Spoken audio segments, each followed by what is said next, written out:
जय मल्हार. नमस्कार. तुला सगळ्यांचं स्वागत आहे आज शुभ्री प्रोडक्शन्स मध्ये. तर आपल्या सर्वांना माहितीच असेल की महाराष्ट्राचा आराध्य दैवत आणि कुलदैवत म्हणजेच खंडोबा. आज मी आले आहे मुंबई वाळकेश्वर येथील 3 बत्ती परिसर, जिथे हे खंडोबाचं मंदिर स्थित आहे. तर चला आपण सगळ्यांनी खंडोबाचं दर्शन घेऊया.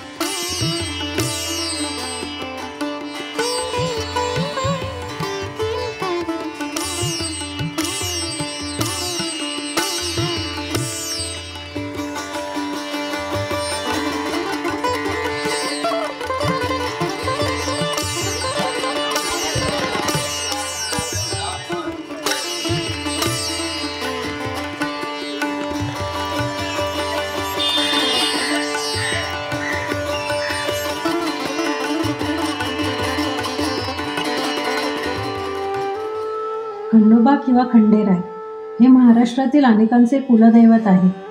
मल्हारी, खंडेराय, मार्तंड भैरव, म्हाळसाकांत, रवळनाथ, येळकोटी ही खंडोबाची इतर नावे आहेत. खंडोबाने मल्लासूर दैत्याचा संहार केला.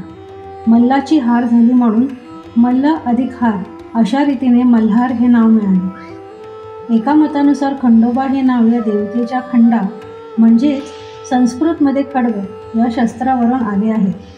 यलकोट यलकोट जय मल्हार, भैरवनाथाचे चांग भले असा या देवाचा जयघोष केला जातो. या मंदिरात खंडोबाची मूर्ती ही अश्वरूढ आहे, तर शेजारी बाणाई आणि बाजूला म्हाळसा अशा स्वरूपात आहे. खंडोबा हा शंकराचा अवतार मानला जातो, त्यामुळे खंडोबाच्या मूर्तीसमोर शंकराची पिंड आहे. या मंदिरात चंपाषष्ठीला मोठा उत्सव साजरा केला जातो. तसेच दर रविवारी विशेष पूजा केली जाते. भाविक दर रविवारी मोठ्या संख्येने येथे येतात. अनेक मराठी कुटुंबांमध्ये लग्नानंतर गोंधळ घालण्याची प्रथा आहे. खंडोबाची पूजा गोंधळी मंडळीकडून करवून घेण्याची परंपरा प्रचलित आहे. येथे तुम्हाला गोंधळी गोंधळ घालून देतात.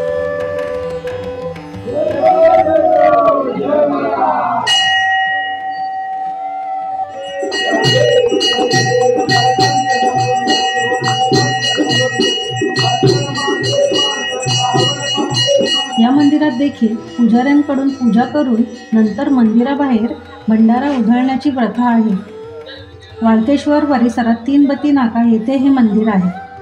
श्रावणात तसेच सोमवती अमावस्येस म्हणजेच सोमवारी येणाऱ्या अमावस्येस खंडोबाच्या दर्शनास मोठी गर्दी येथे जमते.